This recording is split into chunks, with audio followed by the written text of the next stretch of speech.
Party మారలేదని చెప్పుకోవడం సిగ్గుచేటు. మీకు నిజంగా చీము నెత్తురు ఉంటే రాజీనామా చేసి ప్రజల ముందుకు వెళ్లి చేసిన తప్పును ఒప్పుకోండి.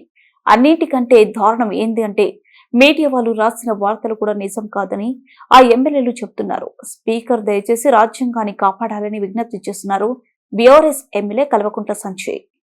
స్పీకర్ గారి మీద మాకు పూర్తి నమ్మకం ఉంది. అన్ని కూడా ఎవిడెన్స్లు స్పీకర్ సాక్షిగా ఉన్నారు, ప్రజలు సాక్షిగా ఉన్నారు, 4 కోట్ల తెలంగాణ ప్రజలు చూస్తా ఉన్నారు. వీళ్ళు పార్టీ మారలేదనడం ఇంత సిగ్గుచేటు ఇంకెక్కడా ఉండదు. మీకు నిజంగా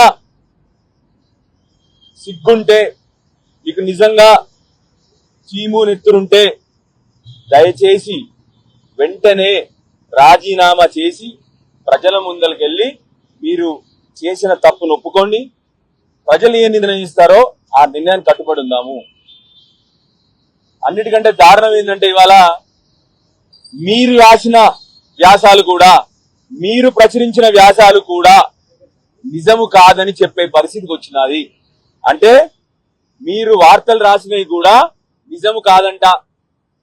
ఇవాళ మీ బంతిలో కూడా కోర్టు ఉంది.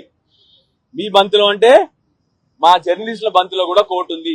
మీరన్నీ ప్రచురించినవి, మీరు టీవీలలో చూపెట్టినవి కూడా నిజము కాదన్న పరిస్థితిలో ఆ 8 మంది ఎమ్మెల్యేలు ఉన్నారు. ఇవాళ దయచేసి మీరు కూడా ఆలోచన చేయండి.